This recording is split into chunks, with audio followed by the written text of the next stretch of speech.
Betina penghisap darah. Bagian 6. Semuanya tegak-tegang kaku. Sekujur tubuh bergetar, rahang menggembung, dan gigi-gigi bergemeletukan.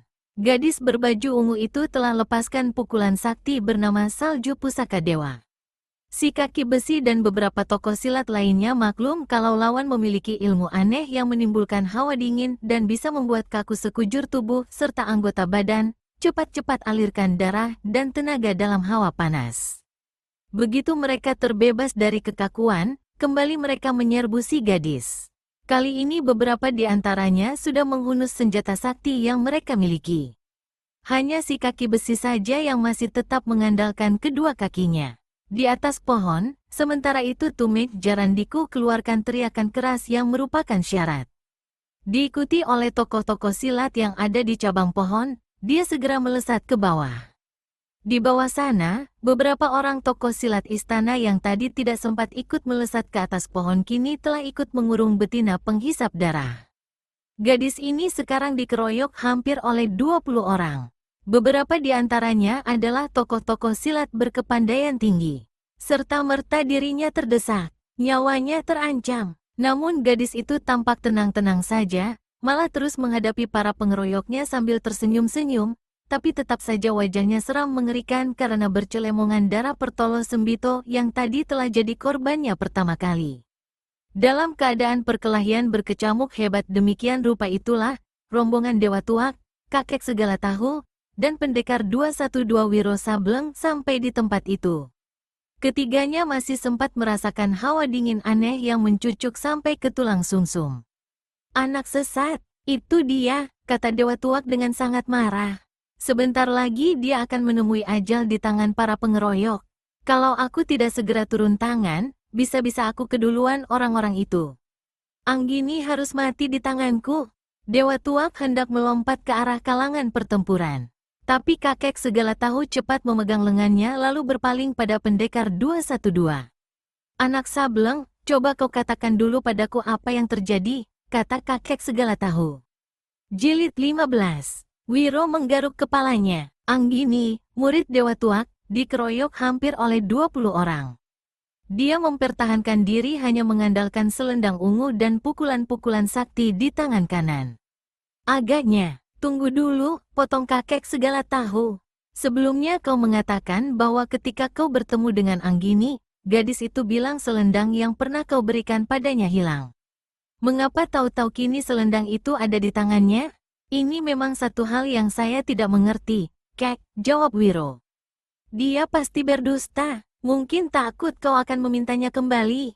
Dewa Tuak ikut bicara, aku tak bisa menunggu lebih lama. Aku harus segera turun tangan. Anak itu harus kuhukum mati dengan tanganku sendiri. Lepaskan peganganmu. Dewa Tuak menepiskan tangan kakek segala tahu yang memegang lengannya. Pada saat itu pula, terdengar satu suara bentakan keras disusul dengan berkelebatnya satu bayangan ungu. Gadis durjana, kau mencemarkan namaku, terima kematianmu. Lalu 10 buah senjata rahasia berbentuk paku perak dengan kepanjangan setengah jengkal melesat di udara, menghantam ke arah 10 bagian tubuh betina penghisap darah. Hai, aku mengenali suara orang yang barusan berteriak itu, seru Dewa Tuak dan cepat berpaling. Astaga, kenapa jadi begini? Saya juga mengenali suara itu. Lihat, gila, seru Wiro, kenapa bisa jadi dua? Apa kembar? Sialan, aku tak bisa melihat. Wiro, lekas katakan apa yang terjadi? Apa yang jadi dua? Berseru kakek segala tahu.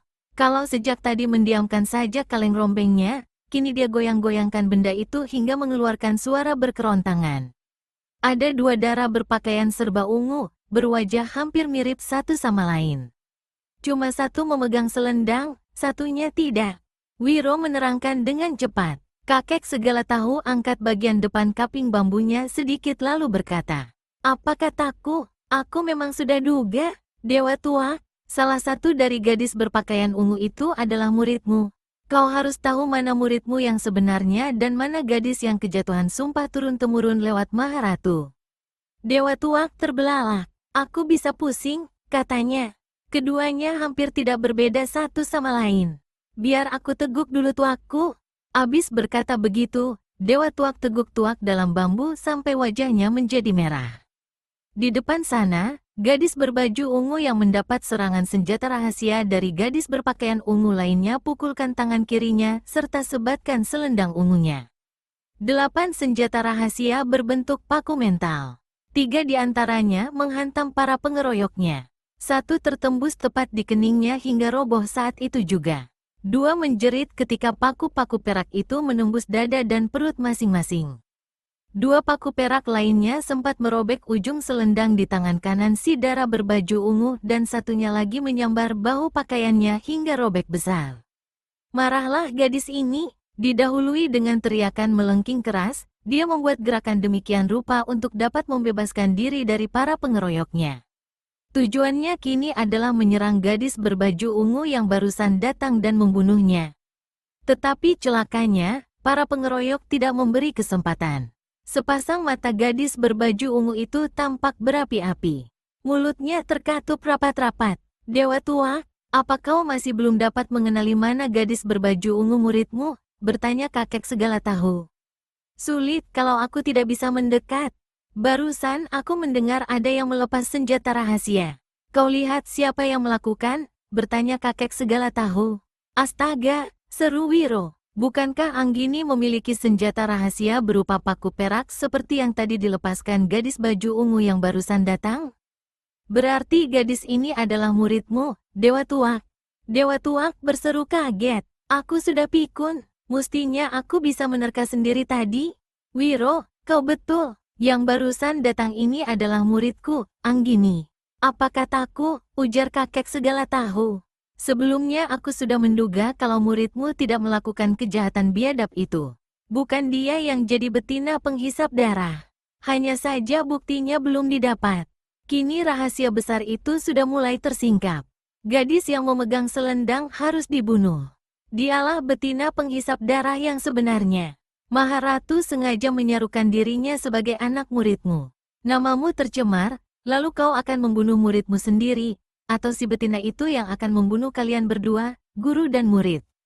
Kalau itu terjadi, berarti terbalas dendam kesumat Maharatu alias Juminten Dorojalu, kekasihmu di masa muda dulu. Bergetar sekujur tubuh Dewa Tuak mendengar hal itu. Tiba-tiba di kalangan pertempuran terdengar suara jeritan-jeritan mengerikan. Benda-benda aneh berlesatan di udara. Ada apa lagi ini? Tanya kakek segala tahu.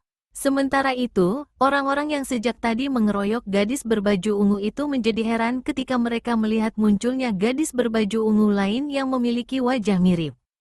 Siapa gadis satu ini? Lalu yang mana di antara mereka sebenarnya adalah betina penghisap darah? Kang Mas Jarandiku, bagaimana ini? Tanya si kaki besi. Jangan tolol, jangan tertipu. Orang yang kita keroyok ini adalah betina penghisap darah sebenarnya. Kita sudah saksikan dia membunuh Pertolo Sembito dan menghisap darahnya. Rapatkan kurungan. Mendengar teriakan tumit Jarandiku itu, si kaki besi dan yang lain-lainnya segera memperketat kurungan dan menempur lawan tunggal mereka mati-matian. Wiro menggaruk kepalanya. Selintas pikiran muncul di benaknya. 2 gadis berwajah mirip berpakaian sama. Bisa muncul bahaya besar pada diri murid Dewa Tuak. Wiro lalu buka baju putihnya dan berkelebat ke arah gadis baju ungu yang barusan datang. Anggini, lekas kau pakai bajuku ini. Jika nanti orang-orang tidak bisa lagi membedakan mana dirimu dan mana gadis iblis itu, nyawamu pasti terancam. Gadis berbaju ungu di hadapan Wiro, yang memang adalah Anggini murid Dewa Tuak adanya, mengerti jalan pikiran pemuda itu. Cepat-cepat dia mengenakan baju putih yang diberikan pendekar 212 lalu mengikuti Wiro bergabung dengan Dewa Tuak dan kakek segala tahu. Guru, maafkan muridmu ini. Saya, sudah, lupakan segala macam peradatan. Aku merasa ada sesuatu yang hebat tengah terjadi di kalangan pertempuran. Aku mencium bau amis. Wiro, lekas katakan apa yang terjadi, kata kakek segala tahu pula. Saat itu gadis berjuluk betina penghisap darah berada dalam keadaan terdesak dan terkurung rapat oleh para pengeroyok. Beberapa kali dia mencoba menerobos guna dapat menyerang Anggini yang asli, namun selalu gagal. Maka dalam marahnya dia lalu merapal ajian memanggil ular-ular peliharaannya. Para dewi, datanglah. Begitu rapal diucapkan, maka terdengar suara bersiul riuh sekali disertai bau amis. Seolah-olah datang dari langit, belasan ekor ular hitam melesat ke arah si gadis lalu menempel dan bergelantungan di badannya.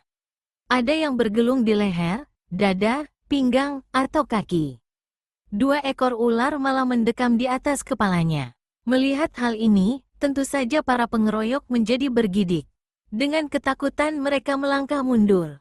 Yang tadinya belum menghunus senjata kini mencabut senjata masing-masing. Sahabat-sahabatku, serang dan bunuh mereka, perintah betina penghisap darah pada ular-ular itu. Semua binatang ini lepaskan gelungannya, mendesis keras, dan tiba-tiba mereka berlesatan ke arah para pengeroyok. Terjadilah hal yang mengerikan. Puluhan pengeroyok yang berusaha melarikan diri diserang oleh ular-ular jejadian itu. Ada yang digelung hingga hancur luluh tulang leher atau dadanya. Namun kebanyakan menemui ajal karena langsung dipatuk. Beberapa tokoh silat seperti Tumik Jarandiku dan si kaki besi berusaha membunuh binatang-binatang yang menyerang mereka dengan senjata. Ternyata ular-ular itu tidak mempan dibacok apalagi pukulan. Keduanya pun mati berkaparan dengan belasan patukan berbisa melanda kepala dan tubuh mereka. Maut, ganas. Aku mencium bau maut. Aku merasakan adanya kematian yang ganas. Wiro, lekas ceritakan apa yang terjadi, kata kakek segala tahu tak tahan lagi. Ketika kemudian Wiro menerangkan, orang tua ini berubah wajahnya. Itu adalah ular-ular jejadian milik Maharatu. Pada gilirannya, ular-ular iblis itu pasti akan menyerang kita. Wiro terkejut. Apa yang harus kita lakukan? Tanya pendekar 212 sementara Anggini juga mulai jadi bergidik dan cepat berjaga-jaga. Dewa Tuak tampak tegang. Dia siapkan tabung tuaknya. Di depan sana pedataran pertempuran telah menjadi rata. Puluhan mayat bergelimpangan. Ada yang saling tumpang tindih. Gadis berpakaian ungu tegak berkacak pinggang sementara ular-ular yang tadi disuruh menyerang dan membunuh kini kembali bergayutan di tubuhnya. Sayang, para tokoh silat itu ikut mati semua hingga aku tak dapat menghisap darah mereka, kata si gadis dalam hati. Mulutnya menyeringai. Perlahan-lahan dia berpaling ke arah Dewa Tuak, kakek segala tahu, dan pendekar 212 Wiro Sableng serta Anggini yang tegak di kejauhan. Gadis itu memandang ke arah kita, bisik Wiro. Ah, giliran kita hendak dijadikannya korban, kata kakek segala tahu. Ular-ular jahanam itu, kita harus dapat melawannya. Tapi bagaimana? Bagaimana? Sementara itu, si gadis mulai berjalan melangkahi tumpukan mayat. Bergerak ke arah 4 orang itu. Wiro segera cabut kapak naga geni 212 dan memegangnya erat-erat di tangan kanan. Sedang tangan kiri sudah bergetar dengan aliran tenaga dalam yang tinggi. Dia sudah menyiapkan pukulan sinar matahari di tangan itu. Anggini sudah menggenggam selusin senjata rahasia paku peraknya. Kakek segala tahu gelengkan kepala. Ular-ular itu tidak bakal mempan dengan segala macam senjata yang saat ini kalian pegang, katanya. Lalu apakah kita akan mampus percuma tanpa perlawanan, tukas Dewa Tuak? Betina penghisap darah melangkah terus sambil menyeringai. Ular-ular di tubuhnya mengeluarkan suara berdesis-desis dan menebar bau amis. Kalian semua sudah siap mampus? Tanya gadis iblis itu lalu hentikan langkah. Wajahnya yang cantik jelita telah berubah jadi seseram setan, apalagi masih bercelemongan darah.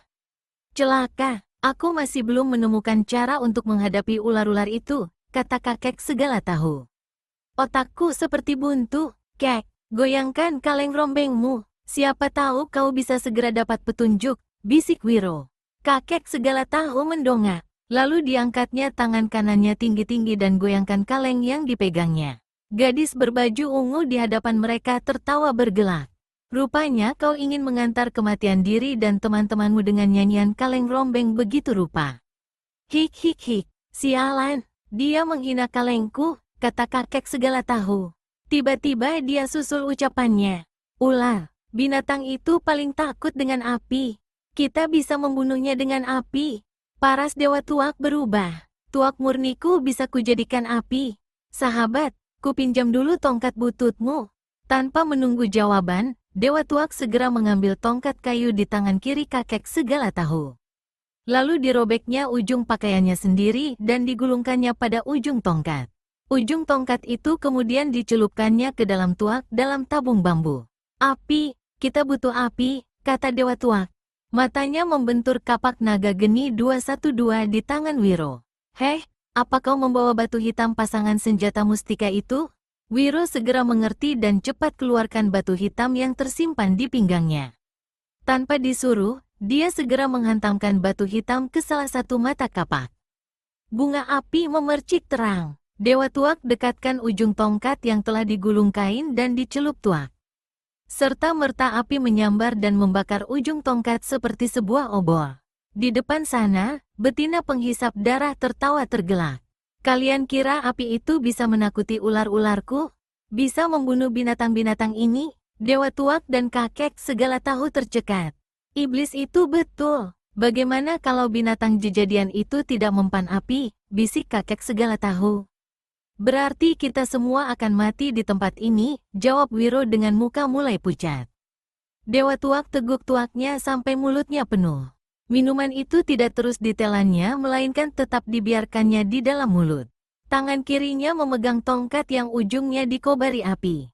Betina penghisap darah keluarkan suara lengkingan. Semua lekas berlindung di belakangku, perintah Dewa Tuak.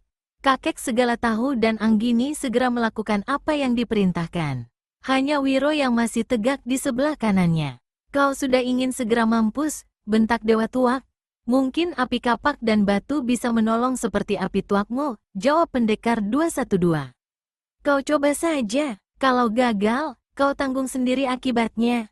Sahabat-sahabatku, serang dan bunuh keempat orang itu, tiba-tiba gadis berpakaian ungu berikan perintah. Ular-ular yang bergelayutan di tubuhnya tegakkan kepala dan mendesis keras. Tiba-tiba binatang ini melesat ke depan. Dewa Tuak segera semburkan tuaknya. Begitu menyambar api di ujung tongkat, tuak yang disemburkan itu berubah menjadi buntalan api yang bergulung-gulung menyambut serangan belasan ekor ular hitam. Di sebelah Dewa Tuak, pendekar 212 segera pula gosokkan batu hitam sakti dengan mata kapak maut naga geni 212. Gelombang api yang sangat panas menderu dan menyambar ke arah ular-ular yang datang menyerang. Ular-ular hitam itu seperti tahu datangnya bahaya, dengan cepat merubah gerakan serangan mereka. Ada yang melesat ke atas lalu menukik meneruskan serangan. Ada pula yang membelok ke kiri atau ke kanan lalu kembali menyerang. Wiro dan Dewa Tuak menjadi sibuk. Kakek segala tahu coba menghantam dengan kekuatan tenaga dalam yang dahsyat sementara Anggini mulai melepaskan senjata rahasianya. Untuk sementara, serangan-serangan ular itu masih dapat ditahan oleh kobaran api, sedang pukulan sakti kakek segala tahu dan senjata rahasia Anggini tidak mempan. Lalu sampai seberapa lama Dewa Tuak dan Wiro bisa bertahan? Bagaimana kalau tuak dalam 2 buah tabung itu akhirnya habis dan Wiro keletihan menghantamkan kapak dan batu hitam terus-menerus? Ular-ular hitam dengan cerdik melayang-layang di udara, berputar-putar mencari kesempatan. Suatu ketika binatang ini kembali menyerbu. Dewa Tuak dan Wiro semburkan api, tapi celakanya salah seekor masih sempat menerobos gelombang api lalu mematuk paha kiri kakek segala tahu. Orang tua ini berteriak kesakitan dan roboh ke tanah. Wiro tendang tubuh ular yang tadi mematuk. Binatang ini hanya mencelat mental tapi sama sekali tidak cedera. Begitu mental, binatang ini menyerang kembali. Dewa Tuak terpaksa menyemburkan lagi dengan tuak berapi. Celaka, tuakku tinggal sedikit, kata Dewa Tuak. Betina penghisap darah tertawa bergelak mendengar ucapan itu. Sementara itu, ketika tubuhnya tergelimpangan roboh, sepasang mata kakek segala tahu seolah-olah diberi penglihatan aneh lewat daya ingatnya yang luar biasa. Dalam kebutaannya, dia membayangkan pendekar 212 memegang kapak maut naga geni 212. Dia seolah-olah melihat adanya lobang-lobang pada gagang senjata mustika itu. Pendekar 212, suling, ular-ular itu, senjatamu, senjatamu. Senjatamu, ucapan kakek segala tahu hanya sampai di situ. Orang tua ini jatuh terkulai dan pingsan. Namun murid Eyang Sinto Gendeng sudah maklum apa yang ingin dikatakan oleh si kakek. Segera dia melompat ke cabang sebatang pohon. Di sini dia duduk bersila dan dekatkan gagang kapak yang berbentuk kepala naga itu ke mukanya. Ketika Wiro mendekatkan bibir naga ke bibirnya sendiri, Ular-ular hitam yang melayang di udara menunggu kesempatan tiba-tiba melesat ke arahnya. Melihat sang pendekar dalam bahaya, Dewa Tuak cepat semburkan tuaknya sambil meletakkan tongkat berapi di depan mulut. Tuak murni menyembur membentuk gelombang api yang dahsyat membuat ular-ular hitam itu terpaksa mundur. Anggini lepaskan lagi 10 senjata rahasia. Tapi paku-paku perak itu mental berjatuhan ke tanah begitu mengenai tubuh ular-ular hitam. Di atas pohon, Wiro susun jari-jari tangannya pada 6 buah lubang di gagang kapak maut naga geni 212. Senjata mustika ini memang bisa dijadikan sebagai sebuah seruling sakti. Begitu dia meniup dengan mengerahkan tenaga dalam sepenuhnya, menggeledeklah suara melengking yang membuat semua telinga menjadi sakit. Dewa Tuak dan Anggini cepat tutup kedua telinganya dengan telapak tangan. Betina penghisap darah coba bertahan, tapi akhirnya terpaksa juga menutup jalan pendengarannya dengan menusukkan ujung-ujung jari ke dalam liang telinganya kiri kanan. Ular-ular hitam yang melayang-layang di udara tampak terlonjak lalu dongakkan kepala. Makin keras suara tiupan seruling yang dimainkan Wiro, semakin kacau gerakan-gerakan binatang ini di udara. Daun-daun pepohonan tampak bergerak-gerak. Beberapa di antaranya mulai luruh berjatuhan ke tanah. Perlahan-lahan Wiro rubah tiupan serulingnya. Kalau tadi melengking tinggi rendah tidak karuan, kini nadanya tetap tinggi tetapi membawakan lagu aneh. Ular-ular hitam yang melayang-layang di udara tampak melenggak-lenggok jinak mengikuti irama seruling yang ditiup Wiro. Tetapi dari telinga dan mulut mata mereka kelihatan keluar tetesan-tetesan darah. Tanda binatang-binatang ini tidak bisa bertahan terhadap getaran-getaran tiupan suling yang memang dahsyat itu. Satu demi satu ular-ular hitam itu melayang turun ke bawah dan akhirnya berjatuhan di tanah. Tampaknya binatang ini seperti mabuk. Namun sesaat kemudian mereka melata di tanah menuju pohon di mana Wiro duduk meniup kapak maut naga geni 212. Belasan ular kemudian merayap di batang pohon naik mendekati cabang di mana murid Sinto Gendeng berada. Tentu saja Dewa Tuak dan Anggini menjadi cemas. Apalagi pendekar 212 sendiri. Kuduknya menjadi dingin. Sekujur tubuhnya mandi keringat. Tapi dia terus saja meniup serulingnya malah menambah kekuatan tenaga dalamnya. Kini belasan ular hitam itu telah mencapai cabang tempat Wiro duduk. Mereka meniti cabang naik ke atas pangkuan Wiro, bergelung ke berbagai bagian tubuh pemuda itu. Walau tidak satu pun yang menggigit atau mematuk, namun Wiro yang sudah tidak sanggup menahan rasa takut akhirnya terkencing-kencing. Di bawah pohon, Dewa Tuak dan Anggini terheran-heran melihat apa yang terjadi. Belasan ular hitam besar itu hanya bergelung-gelung dan berputar-putar di sekitar tubuh Wiro. Mereka kelihatan menjadi jinak. Di bagian lain di bawah pohon, betina penghisap darah menjadi marah melihat kejadian itu. Dia berteriak pada ular-ular memberi perintah. Para dewi, bunuh pemuda yang meniup suling itu. Kalau sebelumnya begitu mendengar perintah binatang jejadian itu langsung menyerbu dan mematuk korbannya, maka kali ini perintah itu seperti tidak mereka dengar. Ular-ular ini terus saja bergayut menggelungi tubuh Wiro. Malah ada yang menjilati tubuhnya yang bertelanjang dada itu. Melihat hal ini, betina penghisap darah menjadi tambah marah. Dia turunkan kedua tangannya yang dipakai menutupi telinga. Justru ini adalah satu kesalahan yang mencelakakannya. Begitu liang telinganya tidak terlindung lagi, suara lengkingan seruling yang ditiup Wiro langsung menusuk ke dalam telinganya. Des, des, gendang-gendang telinganya kiri kanan pecah. Darah mengalir keluar. Gadis ini berteriak kesakitan dan berusaha menekap kedua telinganya kembali. Tentu saja sudah terlambat. Kedua matanya pun kini tampak kelihatan berubah merah. Pemandangannya seperti tertutup kabut. Lalu darah kelihatan pula menetes dari dua lubang hidungnya. Sesaat sebelum dia roboh, betina penghisap darah pukulkan kedua tangannya ke arah Wiro. Dua gelombang angin dingin menderu. Pukulan salju pusaka dewa menggebu-gebu. Udara menjadi sangat dingin. Wiro merasakan tenggorokannya tercekik. Tiupan sulingnya sesaat terhenti oleh pengaruh hawa dingin luar biasa itu.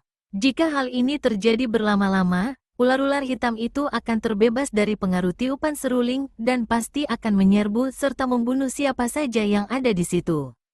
Namun saat itu dari samping, Dewa Tuak dan Anggini sama-sama lancarkan serangan. Dewa Tuak semburkan minumannya melewati kobaran api di ujung tongkat.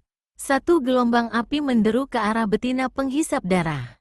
Selagi dia berusaha melompat menghindari sambaran api, 10 senjata rahasia paku perak yang dilepaskan Anggini melesat menghantam tubuhnya.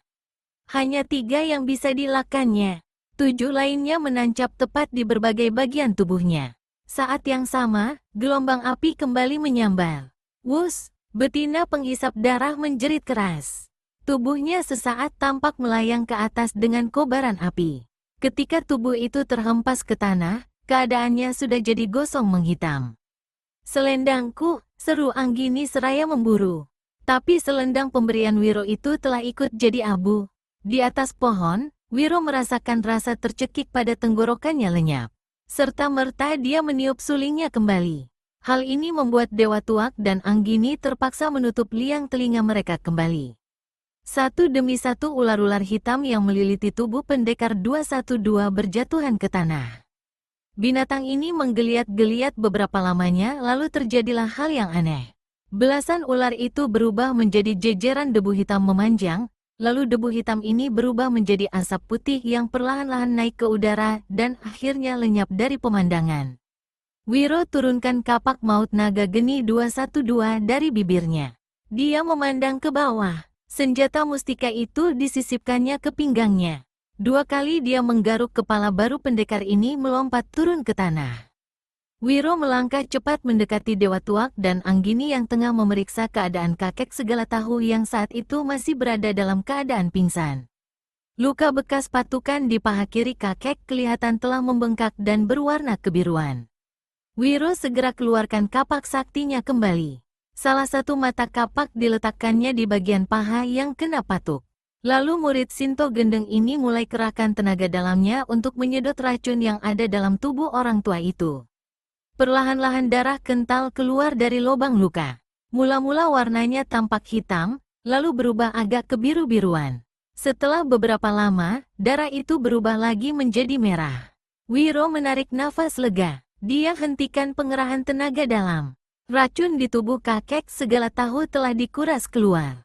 Begitu dirinya bebas dari pengaruh racun yang bisa membunuhnya, kakek segala tahu tampak menggeliat. Kedua matanya terbuka, lalu dia bangkit dan duduk di tanah. "Heh, abis jalan-jalan kemana aku ini?" katanya sambil memandang berkeliling. "Lagaknya seperti orang yang tidak buta saja." "Lagakmu keren amat," kata Dewa Tuak. Dia angsurkan bumbung bambunya. "Ini tuaku masih ada sedikit. Minumlah agar darah di tubuhmu benar-benar segar. Kau tahu, kau hampir saja jalan-jalan ke neraka." Kakek segala tahu ambil tabung bambu itu lalu meneguk isinya sampai habis. Hal ini tentu saja membuat Dewa Tuak jadi jengkel penasaran tapi hanya bisa geleng-geleng kepala. "Apakah semuanya sudah berakhir?" tanya kakek segala tahu sambil berdiri. "Aku tidak lagi mendengar suara ular-ular itu gentayangan di udara. Juga tidak ada bau amis. Semuanya memang sudah berakhir, Kek," kata Wiro. Mana kaleng rombengku?" berseru kakek segala tahu. "Aku boleh tidak makan 100 hari, tapi aku tidak bisa hidup tanpa kaleng itu." "Ini kalengmu, Kek," kata Anggini seraya menyorongkan kaleng milik si kakek ke dalam genggaman orang tua itu.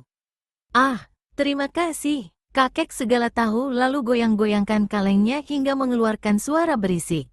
Lalu dia berpaling pada Dewa Tuak dan berkata, "Kau sudah bertemu dengan muridmu. Kau sudah tahu kalau bukan dia yang jadi betina penghisap darah itu. Apakah kau sudah menelan obat penghancur racun dalam tubuhmu?" Dewa Tuak berseru kaget. "Astaga, kalau tidak kau ingatkan aku hampir terlupa." Dewa Tuak cepat meraba saku pakaiannya. Sebelah kiri, lalu sebelah kanan. "Celaka, obat itu hilang," serunya dengan muka pucat. "Matilah diriku, hilang atau kau lupa meletakkannya di mana?" kata kakek segala tahu pula. "Kau menyembunyikannya," menuduh Dewa Tuak. Kakek segala tahu tertawa mengekeh. "Buat apa aku menyembunyikan obat tak berguna bagiku itu?" Dewa Tuak jadi kelabakan. Ketika dia tidak juga menemukan obat penangkal racun yang telah ditelannya itu, orang tua ini akhirnya duduk terhenyak di tanah. "Kalian pergi saja, biar aku menunggu ajal di sini," kata Dewa Tuak dengan suara lemas. Dia memperhatikan dua tabung bambu tuaknya yang telah kosong dengan tatapan mata sedih. Tiba-tiba pada salah satu pantat tabung dia melihat sebuah benda menempel. Sialan, memang aku yang lupa, kata Dewa Tuak sambil menepuk keningnya. Dia melompat dan mengambil benda yang menempel pada bagian bawah tabung bambu. Benda ini adalah segumpal lilin lembut. Begitu gumpalan lilin dibuka, di dalamnya kelihatan sebuah benda hitam bulat sebesar ujung jari kelingking. Dewa Tuak segera menelan benda hitam itu yang bukan lain adalah obat untuk penangkal racun yang telah ditelannya 40 hari yang lalu. Dewa Tuak, kau yakin benda yang barusan kau telan benar-benar obat pemusnah racun yang ada dalam tubuhmu? Bertanya Wiro. Apa maksudmu? Tanya Dewa Tuak dengan wajah berubah. Diam-diam dia jadi merasa takut kalau yang barusan ditelannya memang bukan obat itu. Tidak, saya tidak ada maksud apa-apa, sahut Wiro. Saya hanya khawatir kalau yang kau telan tadi bukannya obat tapi tahi kambing bulat-bulat. Sialan, anak kurang ajar, maki Dewa Tuak. Wiro, Anggini, dan kakek segala tahu tertawa gelak-gelak.